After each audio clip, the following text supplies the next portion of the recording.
તો આ સાથે હિતેન્દ્રભાઈ પણ આપણી સાથે જોડાઈ ગયા છે બીજેપી તરફથી, જે 5 લાખ લીડની વાત કરતા હતા, પરંતુ મોટી વાત અહીંયા અમિત શાહની આ બેઠક, ગાંધીનગરની આ બેઠક બીજેપી માટે મહત્વની બેઠક, અને 4 લાખ મને લાગે છે હમણાં થોડા સમયમાં ક્રોસ પણ થઈ જશે.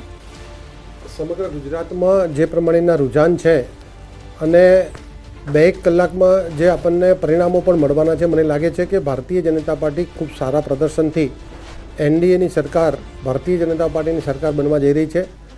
આ પરિણામો સંજયબેન એ પ્રમાણે અલગથી આવે છે કે સમગ્ર ભારતમાં ભારતીય જનતા પાર્ટીની હાજરી આઝાદીના ઇતિહાસમાં પહેલીવાર એવી ઘટના બનવાની છે કે પૂરા ભારતમાં ભારતીય જનતા પાર્ટી પોતાની હાજરી નોંધાવે છે, પોતાનો વોટ શેર વધારે છે અને બેલેન્સલી આખા ભારતમાં ભારતીય જનતા પાર્ટીનો ભગવો લહેરાય એવી સ્થિતિ બની રહી છે. સાથે સાથે પરિણામો જે પ્રમાણે અત્યારે આવી રહ્યા છે, ચોથો કે 5મો રાઉન્ડ, 6ઠ્ઠો રાઉન્ડ ચાલતો હશે, પણ 14 રાઉન્ડના અંતે પરિણામો આપણે ભારતીય જનતા પાર્ટીની જનતાની અપેક્ષા પ્રમાણે પરિણામો પણ દેખાઈ રહ્યા છે. જનતાનો જે નરેન્દ્રભાઈ પરનો ભરોસો છે, ભારતીય જનતા પાર્ટીએ પાછલા 55 વર્ષની સરખામણીએ આ 10 વર્ષમાં જે પરફોર્મન્સ આપ્યું છે, જે પ્રમાણે પાર્ટીએ કામો કર્યા છે, લોકોની અપેક્ષામાં ખરા ઉતરવાનો પ્રયાસ કર્યો છે, મને લાગે છે કે પરિણામોમાં પણ એ રિફ્લેક્ટ થવાનું છે. ક્યાંક ને ક્યાંક નાનો મોટો ઉલટફેર આપણે જોઈ રહ્યા છે, પણ પરિણામને અંતે અમારો જે આંકડો છે, અમારી જે અપેક્ષા છે, જનતાના જે આશીર્વાદથી જનતાની પણ જે અપેક્ષા છે એ પ્રમાણે પરિણામો આવશે. મોટી વાત એ પણ છે પંડ્યા સાહેબ, અહીંયા આગળ હવે આ તમામ જે વાતો થઈ રહી છે, કયા કારણો જોઈ રહ્યા છો કે આટલો મોટો જે ફરક? કેમ કે અત્યાર સુધી આપણે વિચારીને બેઠા હતા કે એક વન સાઇડેડ કદાચ ક્લિયર થઈ ગયું હશે સરકારને લઈને, અને તેનો આઈડિયા છે કે શેર બજાર પણ આપ જો 2900 પોઈન્ટનો કડાકો શેર બજારમાં પણ આવી ગયો છે. એ લોકોએ પણ આપણી જેમ જ વિચાર્યું હશે કે એક તરફું કદાચ થઈ ગયું હશે 11-11:30 સુધીમાં. આ ન થવાનું કારણ અથવા આવું થવાનું કારણ શું? એ આ પહેલેથી આપણે માની લીધું હતું, મોટા ભાગે પ્રચાર જ એ પ્રકારનો હતો અને નેરેટિવ્સ પણ એટલા જ હતા. એની વચ્ચે લોકોને એમ જ હતું કે માત્ર અને માત્ર ભાજપ આવશે, એનડીએ આવશે. હવે એક રીતે આ એક દ્રઢ વિશ્વાસ હતો, પણ બીજી બાજુ મેચ્યોર લોકશાહીનો મતદાર છે, એને પણ સાવ કોઈ એક જ સાગમટું બધું કોઈને આપી દેવું એવું ક્યારેય નથી. જવાહરલાલ નહેરુના સમયમાં પણ નહોતું, અને એ વખતે તો એવું કહેવાતું હતું કે કોંગ્રેસ કોઈ ઉમેદવારને બદલે ઝાડ કે વીજળીનો થાંભલો ઊભો રાખે મતદાર તો એ પણ જીતી જતા. હવે એવા સંજોગોમાં પણ પાર્ટી લોકોએ ધીરે ધીરે આ જુઓ, ભાજપ 1952થી શરૂઆત કરી. શરૂઆતમાં સર, એક મિનિટ માટે રોકી રહ્યો છું. વિધાનસભાની પેટા ચૂંટણીના હાલના વલણમાં ભાજપનો દબદબો સ્પષ્ટ જોવા મળી રહ્યો છે. 5 બેઠકોની પેટા ચૂંટણીમાં હાલ ભાજપ ઉમેદવારો આગળ ચાલી રહ્યા છે. ગુજરાતની આ વાત કરી રહ્યા છે. પોરબંદર, વિજાપુર, માણાવદર પેટા ચૂંટણીમાં પણ ભાજપના જે ઉમેદવારો છે તે આગળ ચાલી રહ્યા છે, તો ખંભાત અને વાઘોડિયામાં પણ તે પ્રમાણેની પરિસ્થિતિ જોવા મળી રહી છે. તો સ્પષ્ટ થઈ ચૂક્યું છે કોંગ્રેસથી આવેલા 4 ભાજપ ઉમેદવારો હાલ આગળ ચાલી રહ્યા છે કે જેઓ ભાજપમાં જોડાયા અને ફરી એક વખત ચૂંટણીમાં મેદાનમાં આવ્યા હતા. તમારી એ જ વાતને આગળ વધારું કે આ જે વિધાનસભા પેટા ચૂંટણીઓમાં જે કોંગ્રેસના લોકો હતા એ આવ્યા છે, એટલે બાપ્ટિઝમ આપણે ત્યાં ક્રિશ્ચિયન પેલામાં કહેવાય છે કે પવિત્ર થઈ ગયા એમ માનીને ચાલ્યા. અને પણ લોકોએ ઉમેદવારને પસંદ કર્યા છે. એ કોંગ્રેસનો હતો છતાં ભાજપમાં પણ આવ્યો અને સારો ઉમેદવાર છે. ઉદાહરણ તરીકે અર્જુન મોઢવાડિયા તો માણસે કામ કર્યું છે, અને એ ભાજપમાં આવીને એણે સાચી રીતે સાચી જગ્યાએ એને સાચી પરિસ્થિતિમાં એ બદલો લાવ્યા. નહીં તો એને કંઈ લાવવાની જરૂર નહોતી. એ તો ત્યાં પોતાની રીતે સુખી હતા, પણ એને વધારે સુખી થવા માટે એટલે વધારે સુખી થવા માટે જે આવ્યા. પણ લોકોએ ભરોસો મૂક્યો ને, પેલા રાજુ ધ્રુવ જે કહેતા હતા એ વાત સાચી છે કે કાર્યકર્તાને નરેન્દ્ર મોદી જ જોઈએ છે વડાપ્રધાન તરીકે. એ ભૂમિકા હજી પણ સાવ નષ્ટ નથી થઈ, અને એના પરિણામો હજી મને લાગે છે હવે બપોર પછી વધારે ખબર. અને હવે રાજકોટથી પણ એ જાણકારી આવી રહી છે સંધ્યા કે રૂપાલા જે છે તે 2 લાખની વધુ લીડથી આગળ થઈ ગયા છે, એટલે કે ક્ષત્રિય ઇફેક્ટ નીલબટ્ટા સન્નાટા થઈ ગઈ છે રાજકોટની અંદર, અને ખાસ કરીને સૌરાષ્ટ્ર અને મોટાભાગના ગુજરાતના વિસ્તારોની અંદર કે જ્યાં આગળ કદાચ લીડ કાપી હોઈ શકે, પરંતુ રાજકોટમાં તો એક તરફી માહોલ થઈ ગયો છે. કદાચ રૂપાલા સાહેબે જે 4-5 વખત માફી માગી તે માની લીધી હોય ક્ષત્રિય સમાજે, ક્ષત્રિય સંકલન સમિતિને બાકાત કરતા તેવું લાગી રહ્યું છે, અને કદાચ તેની જ અસર હોઈ શકે કે 2 લાખથી વધુ મતની લીડ અહીંયા આગળ જોવા મળી રહી છે. પૂનમ માડમ જામનગરથી 93,000 મતથી આગળ ચાલી રહ્યા છે, કે જ્યાં પણ આપણે ઘણા દ્રશ્યો જોયા હતા કે ક્ષત્રિય આંદોલન થયું છે, કેટલાક લોકો ભેગા થયા છે, તે પણ અહીંયા આગળ શૂન્ય થઈ ગયું હોય તેવું લાગી રહ્યું છે. તો બિલકુલ ક્ષત્રિય આંદોલનની કોઈ અસર અહીંયા વર્તાઈ નથી રહી, જેનું એક ફેક્ટર એ પણ છે કે મોટી સંખ્યામાં એટલે મતમાં પરિબળ જીત હાર નક્કી કરી શકે એટલી સંખ્યા એક ક્ષત્રિયોની આ વિસ્તારમાં નથી, એ પણ એક મોટું અહીંયા ફેક્ટર હોઈ શકે છે. 5 બેઠકની આપણે વાત કરીએ, વિધાનસભા પેટા ચૂંટણીની આપણે વાત કરી રહ્યા છે, ત્યાં પણ બીજેપી આગળ છે. પરંતુ હમણાં જ થોડા સમય પહેલા જ એક એક્સપર્ટ આપણી સાથે હતા અને તેમણે કીધું હતું કે ભલે બીજેપી અહીંયા જીતી હોય પણ હું તો એમ કહીશ કે કોંગ્રેસ જીતે છે, કારણ કે જે જીતી રહ્યા છે કોંગ્રેસમાંથી ગયેલા છે અને એ લોકો જીતી રહ્યા છે, એટલે એ ચહેરા જીતી રહ્યા છે. માટે એમણે એવું એ કમેન્ટ પણ આપી હતી. ગુજરાત વિધાનસભાની આ પેટા ચૂંટણી કોંગ્રેસે એ જ સંતોષ માનવો પડે. હવે કયો સંતોષ? કે ભાજપમાં ગયેલા અમારા જ છે, અમારા જ છે, બરાબર. હા, અને એ જ સંતોષ માનો. પણ સિમ્બોલ તો બીજેપી નું છે ને, સવાલ એ છે. ચૂંટણી પહેલા આપણને એમ થાય જે રીતે ભાજપ આક્ષેપ લગાવે આ ભ્રષ્ટાચારી છે, આવા છે, તેવા છે, એટલે ચૂંટણી પછી આ બધા જેલમાં હશે, પણ ઓરિજિનલી ચૂંટણી પછી બધા ભાજપમાં હોય છે કોંગ્રેસીઓ. એ છેલ્લા કેટલાય ટાઈમથી આપણે જોતા આવ્યા છે. સી ઓવરઓલ કેવું છે કે બાય ઇલેક્શન હોય ને હંમેશા, અને અત્યારે ગુજરાતની પરિસ્થિતિ 156 બીજેપીના ધારાસભ્યો છે, 5 અપક્ષ બી લગભગ બીજેપીના જ છે. તો અને આવી પરિસ્થિતિમાં પ્રજા પણ આ બધું વિચારતી હોય કે આ 5ને જીતાડવાથી સરકારનો પલટો નથી થવાનો. આના આ જ લોકો છે, અમે જ ચૂંટીને મોકલ્યા છે, તો સરકારમાં બેસશે તો કદાચ વધારે સારા કામ કરી શકશે. આ બધા ફેક્ટરથી પણ ભલે કોંગ્રેસમાંથી આવેલા હોય પણ ભાજપના લેવલ પર જીતી જાય. એનડીએના 400 પારના દાવાનો ફિયાસ્કો, સૌથી મોટો સવાલ આ છે. પ્રથમ 2 કલાકમાં જ મોટી ઉથલપાથલ થઈ ગઈ છે. હવે આમ તો 3 કલાકનો સમય થઈ ગયો, 11 વાગી ચૂક્યા છે અને પહેલી 3 કલાકની અંદર 400 પાર ન થયું, માર્કેટને ઊંધા માથે પછાડ્યું અને કેટલાક લોકોના જે વહેમ હતા કદાચ એ પણ અહીંયાથી જતા જોવા મળી રહ્યા છે. યુપીમાં ઇન્ડિયા ગઠબંધનને જાતિગત સમીકરણોનો ફાયદો સ્પષ્ટ જોવા મળી રહ્યો છે. કેન્દ્ર સરકારની યોજનાનો ફાયદો કદાચ ન મળ્યો કેન્દ્ર સરકારને, જે રીતે હાલમાં આંકડા આવી રહ્યા છે. હજી પરિણામ નથી પરંતુ વલણ છે, અને તેમાં જો આટલા મોટા ઉલટફેર થતા હોય તો ચિંતાની વાત ચોક્કસથી છે. કારણ કે હવે ટેલી આપ જોશો તો 300 ની અંદર એનડીએ આવી ગયું છે, ભાજપ 240 ની અંદર આવી ગયું છે, અને ઇન્ડિયા ગઠબંધન 200 ની ઉપર 228 પર જતું રહ્યું છે. જે ગઠબંધનને અલગ અલગ નામથી બોલાવવામાં કદાચ આવ્યા હતા એ સેન્ટિમેન્ટ અસર ના કર્યા અને એ ગઠબંધન હવે કદાચ વિપક્ષની હાર હોવા છતાં જીત જે રત્નાબેને કીધી તે આગળ જોવા મળી હતી. ક્વિક રિએક્શન રત્નાબેન અહીંયા આગળ. કદાચ ગુજરાતમાં તમારા માટે સારા પરિણામ નથી પણ દેશમાંથી કદાચ આવે. 100% સારા પરિણામ છે અને આ જનતાની જીત છે, ઇન્ડિયાની જીત છે. રાહુલ ગાંધી, પ્રિયંકા ગાંધી, મલ્લિકાર્જુન ખડગે જે રીતે ખડે પગે રહીને એ લોકો ચૂંટણી પ્રચાર કર્યું છે. એક મિનિટ માટે રોકી રહ્યો છું. જામનગરથી પણ સમાચાર, 93,000 મતની લીડ પૂનમબેન માડમની જામનગરમાં 1 લાખની નજીક છે.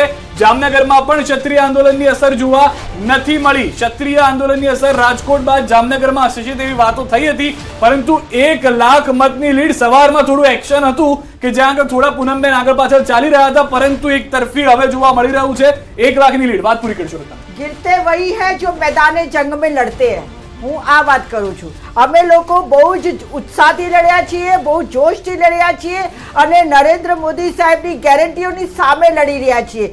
એટલે અમે લોકોએ જે પ્રતિસાદ આપ્યો છે, જનતા અમારી સાથે જે રહી છે એ બતાવી આવે છે કે જનતાએ ખરેખર તો એનડીએને અને ભારતીય જનતા પાર્ટીને નકારી કાઢી છે.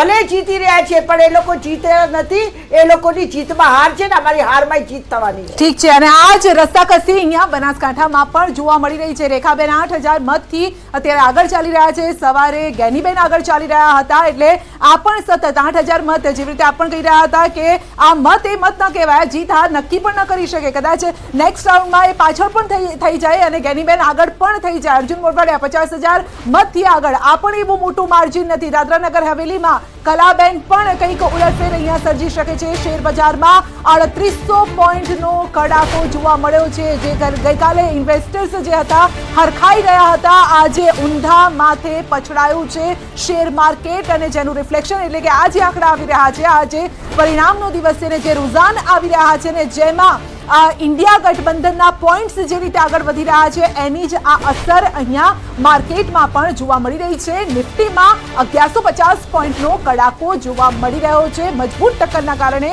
બજાર પણ અત્યારે કક્કડ ભૂસા મજબૂત ટક્કર માનો છો જે આંકડા છે એમાં.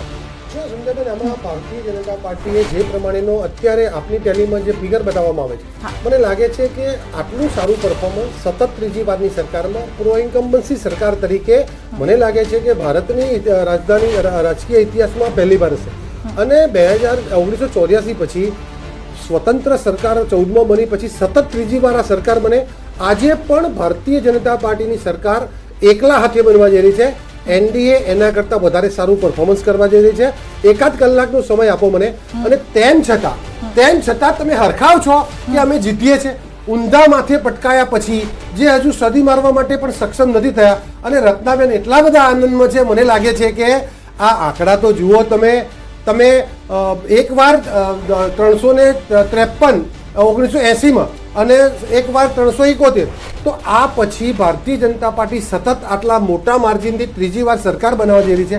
નરેન્દ્રભાઈ વડાપ્રધાન બનવા જઈ રહ્યા છે. અને આટલા રાજકોટથી એક અપડેટ આવી રહ્યું છે અને જે રાજકોટમાં ક્ષત્રિય આંદોલનની અસર ન જોવા મળી. આખું ઇલેક્શન ગુજરાતમાં ફક્ત એક જ મુદ્દો ચર્ચાયો હતો અને એ છે ક્ષત્રિયોનો. કરણસિંહ આપણી સાથે જોડાઈ ગયા છે, સંકલન સમિતિના આગેવાન છે. કરણસિંહજી, રાજકોટમાં રૂપાલા જીતી રહ્યા છે, લીડ પણ મોટી છે, ક્ષત્રિય આંદોલનની અસર જોવા ન મળી એવું કહી શકાય? ના કહી શકાય, એટલા માટે કે તમે જુઓ કે ભારતીય જનતા પાર્ટી એવું કહેતી હતી કે અમે બધી સીટો 5 લાખ ઉપરથી જીતશું. અત્યારે તમે ટ્રેન્ડ જોઈ રહ્યા છો કે 2-3 સીટ સિવાય બધી જગ્યાએ એ લોકો 20,000, 30,000, 50,000 આટલા મતોથી આગળ છે. અને બીજું કે અમારું આંદોલન હતું, અમે કોઈ રાજકીય પક્ષ નથી, અમારો તો અસ્મિતાનો મુદ્દો હતો અને મુદ્દા માટે અમે ભારતીય જનતા પાર્ટીના વિરુદ્ધમાં મતદાન કર્યું હતું. એટલે ગુજરાતમાં પહેલી વખત ક્ષત્રિય આંદોલનની અસર થઈ એવું કહી શકું. એટલા માટે કે પાટણ અને બનાસકાંઠા બંને બેઠકો ભારતીય જનતા પાર્ટી હારી રહી છે. એટલે જ્યાંથી શીર્ષ નેતૃત્વ જે રાજ્યમાંથી બિલોંગ થતું હોય ત્યાં 2 બેઠક જાય એટલે શરમજનક વાત કહેવાય. અને ક્ષત્રિયોની રાજકોટમાં તો અસર ન વર્તાય ને કરણસિંહજી. આ ભલે બનાસકાંઠા પાટણની વાત કરી રહ્યા છો, રાજકોટમાં જે મુખ્ય મુદ્દો હતો એ તો ત્યાં તો હિટ ન કર્યો. અરે સાચી વાત છે. રાજકોટમાં અમારા મતો 1,50,000 હતા. 23 લાખના મતદાનમાં ક્ષત્રિયોના મત 1,50,000 હતા. કેવું છે કે અચ્છા એક મિનિટ આપને સવાલ કરવા માંગે છે બીજેપી તરફથી. જી હા, જો આખા ગુજરાતના રાજકારણમાં છેલ્લા 15 વર્ષથી નવું નેરેટિવ વિકાસની રાજનીતિનું આવ્યું છે. એમને કોઈ સવાલ કરવો છે લાઈન પર? કોઈ મુદ્દા આધારિત કે એના ઘટના આધારિત લોકો મત બદલે એવી સમજણ હવે મતદારોની રહી નથી. અને રહી વાત ક્ષત્રિય સમાજની, તો ક્ષત્રિય સમાજ ઇન્ટેક્ટ ભારતીય જનતા પાર્ટી સાથે જ રહ્યો છે. ક્યાંક આપણે વ્યક્તિગત મન મોટાવ હતો, પણ એ મોટા ભાગનો ક્ષત્રિય સમાજ એ નરેન્દ્રભાઈ સાથે ભારતીય જનતા પાર્ટી સાથે રહ્યો છે. હું સમગ્ર ક્ષત્રિય સમાજનો આભાર માનું છું. વ્યક્તિગત રીતે કોઈ સમિતિ અથવા વ્યક્તિગત કોઈ આગેવાનને મન દુઃખ હતું અને એના માટે રૂપાલા સાહેબે અનેકવાર માફી માંગી છે અને એનું સમાધાન હતું. એના પરિણામે જ આપણે જામનગર, સુરેન્દ્રનગર, રાજકોટ જે બેઠકો ઉપર ક્ષત્રિય સમાજ બહુલ્ય હતું ત્યાં પણ આપણે ગુજરાતની 3 બેઠકો પર ભાજપને 2 લાખથી વધુની લીડ મળી ચૂકી છે. ગાંધીનગર, રાજકોટ, પંચમહાલમાં ભાજપ મોટી લીડ તરફ જઈ રહ્યું છે. પંચમહાલમાં રાજપાલસિંહને હાલમાં 2.25 લાખની 2,18,000થી વધુ મતની લીડ છે. ખેડામાં દેવુસિંહ પણ આવી ગયા છે મેદાનમાં, 2 લાખથી વધુની લીડ. 4 બેઠકો હવે થઈ ગઈ છે. ખેડાની પણ એ જ પરિસ્થિતિ જોવા મળી રહી છે. રાજકોટથી એ પરિસ્થિતિ, ગાંધીનગરથી એ પરિસ્થિતિ અને પંચમહાલમાં પણ એ પરિસ્થિતિ જોવા મળી રહી છે. ગાંધીનગરમાં અમિત શાહ જંગી લીડ તરફ જઈ રહ્યા છે આગળ. 4,29,000 મતની લીડ ગાંધીનગરની અંદર અમિત શાહને મળતી જોવા મળી રહી છે. ગાંધીનગરમાં અમિત શાહ જંગી લીડ તરફ જતા જોવા મળી રહ્યા છે. તો જે 5 લાખની વાત હતી, કદાચ એકલા માત્ર અમિત શાહ છે કે જે પૂર્ણ કરી શકશે તેવું લાગી રહ્યું છે. બીજી તરફ વધુ એક જાણકારી એ પણ છે કે દેશના અલગ અલગ આંકડાઓ જે બદલાઈ રહ્યા છે. બિલકુલ. તો હિન્દી બેલ્ટમાં કયા પ્રકારની પરિસ્થિતિ છે તે જાણવા માટે પણ આપણે સહયોગી પાસે પણ જઈશું. પરંતુ કારણ કે હિન્દી બેલ્ટની આપણે વાત કરીએ તો ત્યાં લોકલ જે પક્ષો છે તેનું પણ પ્રભુત્વ છે, તેમનો એક વોટર્સ રહેલો છે. એટલે કોંગ્રેસ અને બીજેપીની સાથે જે લોકલ પક્ષો છે, બિહારની વાત કરીએ, મહારાષ્ટ્રની વાત કરીએ, ઉત્તર પ્રદેશની વાત કરીએ, તો આ એવા રાજ્યો છે કે જ્યાં લોકલ પાર્ટી પણ એટલી જ મહત્વ ધરાવે છે. એ વિસ્તારમાં શું પરિસ્થિતિ છે તે જાણવા માટે આપણે સીધા જ જઈશું. અમારા સહયોગી પંકજ પણ આપણી સાથે જોડાઈ ગયા છે. જી પંકજ, ઉત્તર પ્રદેશ સૌથી શોકિંગ, આશ્ચર્યજનક આંકડા તો ત્યાંથી સામે આવી રહ્યા છે. અત્યારે અલગ અલગ રાજ્યના જે રુઝાન જે છે એ આપણે જોઈએ તો યુપીમાં સૌથી મોટો ઉલટફેર દેખાઈ રહ્યો છે. યુપીમાં એનડીએ 36 અને ઇન્ડિયા 43 બેઠક ઉપર આગળ દેખાઈ રહ્યું છે. અહીંયા મોટો ફટકો કહી શકાય. સીધો બીજેપીને યુપીમાં નુકસાન છે એ દેખાઈ રહ્યું છે. હવે આપણે રાજસ્થાનની જો વાત કરીએ તો 25 બેઠકો અને તેમાં 14 બેઠક પર બીજેપી આગળ છે, જ્યારે કોંગ્રેસ 11 જેટલી બેઠકો પર આગળ ચાલી રહ્યું છે. રાજસ્થાનમાં પણ અહીંયા બીજેપી એનડીએ ગઠબંધનને નુકસાન છે એવું સ્પષ્ટ દેખાઈ રહ્યું છે, કારણ કે ગત ચૂંટણીમાં તમામ બેઠકો રાજસ્થાનની બીજેપીના ફાળે આવી હતી. હવે મધ્યપ્રદેશની જો આપણે વાત કરીએ, મધ્યપ્રદેશની 29 લોકસભા બેઠક છે. બીજેપી અત્યારે 29 લોકસભા બેઠક ઉપર અત્યારે આગળ ચાલી રહી છે. અહીંયા કોંગ્રેસને મધ્યપ્રદેશમાં નુકસાન દેખાઈ રહ્યું છે, કારણ કે એક પણ બેઠક પર કોંગ્રેસના ઉમેદવાર આગળ નથી દેખાઈ રહ્યા મધ્યપ્રદેશમાં. તો રાજસ્થાન અને યુપીમાં એનડીએ અને બીજેપીને નુકસાન, પરંતુ મધ્યપ્રદેશમાં કોંગ્રેસને નુકસાન. હવે મહારાષ્ટ્રની જો વાત કરીએ, 48 લોકસભા બેઠક છે, એનડીએને 21, જ્યારે ઇન્ડિયા ગઠબંધને 26 બેઠકો પર ઉમેદવાર આગળ ચાલી રહ્યા છે. અહીંયા એટલી સાફ સ્થિતિ છે કે જે ઉદ્ધવ ઠાકરે અને એકનાથ શિંદેની જે શિવસેના અલગ અલગ થઈ એ અને એનસીપીના જે શરદ પવાર અને અજીત પવાર અલગ અલગ થયા, એની સીધી ઇફેક્ટ મહારાષ્ટ્રમાં દેખાઈ રહી છે. અહીંયા બીજેપીને ખાસ નુકસાન. હવે પશ્ચિમ બંગાળ, જેની સૌથી વધારે ચર્ચા હતી, ટોટલ 42 સીટો છે, જેમાં ટીએમસી અત્યારે 32 સીટો પર આગળ છે, 9 સીટો ઉપર બીજેપી આગળ દેખાઈ રહ્યું છે. એટલે પશ્ચિમ બંગાળમાં જોઈએ તો બીજેપી જે દાવા કરતું હતું એ દાવાઓમાં ક્યાંય નથી દેખાઈ રહ્યું. અહીંયા ટીએમસી એટલે કે મમતા બેનર્જીની પાર્ટી સૌથી વધારે મજબૂત સ્થિતિમાં દેખાઈ રહી છે. તમિલનાડુની જો વાત કરીએ, 39 લોકસભા સીટ છે અને એમાં ડીએમકે 37 સીટો ઉપર આગળ છે, જ્યારે એડીએમકે 1 સીટ પર આગળ છે, જ્યારે બીજેપી માત્ર 1 સીટ ઉપર આગળ દેખાઈ રહ્યું છે. એટલે તમિલનાડુમાં પણ જોઈએ તો ભાજપ અહીંયા ખૂબ જ નબળું પરફોર્મન્સ કરતું દેખાઈ રહ્યું છે. ડીએમકે જે છે એ ફરી એક વખત સત્તા પર આવે એવું લાગી રહ્યું છે. હવે કર્ણાટકની જો આપણે વાત કરીએ, કર્ણાટકમાં લોકસભાની 28 સીટો છે, કોંગ્રેસ 10 સીટો પર આગળ ચાલી રહ્યું છે, બીજેપી 16 સીટો પર આગળ છે, જેડીએસ 2 સીટો પર આગળ છે. એટલે અહીંયા 16 સીટ બીજેપીને મળે એવી શક્યતા દેખાઈ રહી છે, પરંતુ હજુ રૂઝાન છે, શરૂઆતના રૂઝાન છે. અને કર્ણાટકમાં જ્યાં આપણે મુદ્દાઓ જોયા હતા, કર્ણાટકમાં અહીંયા જેડીએસને નુકસાન જશે એવી વાત હતી, પરંતુ જેડીએસને નુકસાન છે, ભાજપને સીધો બેનિફિટ નથી દેખાઈ રહ્યો. પંજાબની વાત કરીએ, પંજાબમાં 13 લોકસભાની સીટો છે, જેમાં આમ આદમી પાર્ટી 3 સીટો પર આગળ ચાલે છે, કોંગ્રેસ 6 સીટો પર આગળ ચાલી રહ્યું છે અને 2 સીટો પર એસએડી ઉમેદવાર આગળ ચાલી રહ્યા છે. તો પંજાબની અંદર પણ અહીંયા બીજેપી છે એ શૂન્ય છે. પંજાબમાં રકાસ થઈ રહ્યો હોય બીજેપીનો એવું દેખાઈ રહ્યું છે. આમ આદમી પાર્ટી અહીંયા સારી પોઝિશનમાં છે અને કોંગ્રેસ અને આમ આદમી બંને અલગ અલગ લડી રહી છે. ઓડિશાની વાત કરીએ તો 21 લોકસભાની સીટ છે, જ્યાં 17 સીટો પર બીજેપી આગળ છે, બીજેડી 3 સીટો પર છે અને કોંગ્રેસ 1 સીટ પર છે. એટલે ઓડિશામાં સારી એવી સ્થિતિ દેખાઈ રહી છે, કારણ કે બીજેડી અહીંયા આગળ સત્તા ઉપર છે. રાજ્યમાં બીજેડીની સરકાર છે ઓડિશામાં, પરંતુ લોકસભાની જ્યાં સુધી વાત છે ત્યાં બીજેપી સારી પોઝિશનમાં દેખાઈ રહી છે. આ કંઈક પરિસ્થિતિ દેશના અલગ અલગ રાજ્યોની છે, ઉત્તરથી લઈ અને પશ્ચિમ સાથે દક્ષિણના જે રાજ્યો છે એની કંઈક આ પરિસ્થિતિ જોવા મળી રહી છે. જ્યાં કદાચ કર્ણાટકમાં જે એવી જગ્યા છે કે જ્યાં આપણે જોયું કે લોકલ પાર્ટીઝનો દમખમ હોય છે, પરંતુ ત્યાં બીજેપી આગળ વધી રહી છે અને કંઈક અલગ રીતે એ જાણવું કે એના કયા એવા કારણો હોય છે, સમીકરણો કયા રચાઈ રહ્યા છે એ પણ જાણવું એટલું જ જરૂરી છે. પંજાબમાં પણ કોંગ્રેસની સીટ આમ આદમી પાર્ટી કરતા ત્યાં વધારે આવતી અત્યારે દેખાઈ રહી છે રૂઝાનમાં. તો ઓડિશાની આપણે વાત કરીએ તો ત્યાં જે લોકલ પાર્ટી જેની સત્તા છે એ અહીંયા પછડાઈ રહી છે. તો એવા રાજ્ય છે પ્રશાંતભાઈ કે જે ખરેખર અત્યારે જે રૂઝાન છે એ આપણને શોકિંગ લાગે કે આવું કઈ રીતે બની શકે છે. રાજ્યોના પરિણામ જે સામે આવી રહ્યા છે, જેમ મહારાષ્ટ્રની આપણે વાત કરી 50-50, યુપીમાં લગભગ 50-50, એમ ઇન્ડિયા એનડીએ અને ત્યાં સમાજવાદી પાર્ટી જે સપા કમબેક કરી રહી છે. ઓડિશા બીજુ જનતા દળ, ભલે આમ કહેવાય કે એક સોફ્ટ કોર્નર એમને ખરું એનડીએ માટે. આજે માનો કે એનડીએમાં ભેગા કરવાના થાય ઘટક પક્ષો તો બીજેડીનો સપોર્ટ 100% ભાજપને મળે. આપને રોકીએ. હાલમાં રાજકોટથી રૂપાલાના વલણમાં 2 લાખની લીડ તરફ જોવા મળી રહ્યા છે. હાલના પરિણામ બાદ બંને ઉમેદવારો સાથે જોવા મળ્યા છે. મહત્વની ને મોટી જાણકારી, ફરી એક વખત રૂપાલા અને ધાનાણી બંને સાથે જોવા મળ્યા છે. દ્રશ્યો આપ જોઈ રહ્યા છો. 2022ની વિધાનસભામાં પણ આવા દ્રશ્યો જોવા મળ્યા હતા, જ્યારે સાથે ચા પીધી હતી. હવે ફરી એક વખત જોવા મળ્યા છે. ધાનાણી અને રૂપાલા સામ સામે પ્રયાસ કર્યા બંને એકબીજા સામે, પરંતુ હવે જે દિલગીરી છે, મિત્રતા છે, તે પણ સ્પષ્ટ અહીંયા જોવા મળી રહી છે. જી બિલકુલ. તો અહીંયા તેઓ અભિનંદન આપી રહ્યા છે, રૂપાલાજીને અભિનંદન આપી રહ્યા છે અને કહી રહ્યા છે કોંગ્રેચ્યુલેશન્સ. પરિણામ પહેલા ધાનાણીએ રૂપાલાને અભિનંદન આપ્યા, કારણ કે તેઓએ માની લીધું છે કે હવે આ લીડથી આગળ વધાય એવું નથી. જે રીતે પરસોત્તમ રૂપાલાની લીડ છે, 2 લાખની લીડ છે, એટલે ધાનાણીએ પણ તેમને અભિનંદન આપ્યા છે. આ ફોટો વિશે શું કહેશો? એક ક્વિક રિએક્શન. એક જ લાઈન પછી બાઇટ આવે છે.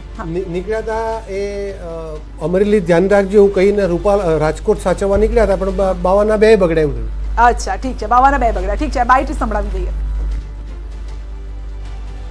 દેશના લોકોએ સત્તા પરિવર્તનનો સંકલ્પ કર્યો છે. દેશ 2004ના પરિણામોનું પુનરાવર્તન કરવા તરફ આગળ વધી રહ્યો છે. વારંવાર હું કહેતો આવ્યો અને ઈશ્વરને પ્રાર્થના કરું કે આ મંદી, મોંઘવારી, બેરોજગારી, અત્યાચાર, ભ્રષ્ટાચાર અને સત્તાના અહંકારથી સામાન્ય માણસને બચાવવા માટે સત્તાનું પરિવર્તન. અચ્છા, મારે તો એ જાણવું છે, કવિતા આજે કઈ આવશે, કઈ કવિતા લખશે, કયા શબ્દો હશે? પ્રશાંતભાઈ કઈ કહી શકશો? આમાં તો ખટાખટ ફટાફટ વાળું જે છેલ્લા કેટલા દિવસથી ચાલે છે, કદાચ એ ખટાખટ રિઝલ્ટમાં દેખાઈ રહ્યું છે અત્યારે. તો નહીં પણ ધાનાણી શું લખે? કારણ કે હંમેશા કવિતાઓ માટે જાણીતા છે ને. ધાનાણીએ જે લખ્યું હતું, यारों में का दम था, मेरी किस्तें भी टूटी वहाँ जहाँ पानी कम था. અરે नहीं, क्या हार में क्या जीत में किंचित नहीं भयभीत में कर्तव्य वाह, पथ पर जो भी मिला कर्तव्य ये जो भी मिला सही और वो वो भी सही ये भी सही. ક્યાં વાત. અચ્છા, તો કમલમમાં કાર્યકરોનો જમાવડો શરૂ થયો છે. જે રીતે અત્યારે રુઝાન સામે આવ્યા છે, 25 બેઠકો પર બીજેપી આગળ, એક બેઠક ઓલરેડી જીતી ચૂકી છે, એટલે 24 પર આગળ, અને એક લોકસભાની પર ચૂંટણીના કોંગ્રેસ. પરિણામ ઉપર સૌ કોઈની નજર જે છે તે મંડરાયેલી છે. ન્યૂઝ 18 ઉપર સૌ કોઈ જે છે તે સવારથી જ કમલમ ખાતે બિગ સ્ક્રીન ઉપર પરિણામની પળે પળની અપડેટ જે છે તે ભારતીય જનતા પાર્ટીના કાર્યકર્તાઓ નિહાળી રહ્યા છે. આપ જોઈ રહ્યા છો કે મોટી સંખ્યામાં કાર્યકર્તાઓ જે છે અત્યારે હાલ કમલમ ખાતે પહોંચી રહ્યા છે. વહેલી સવારથી જ બિગ સ્ક્રીન ઉપર ન્યૂઝ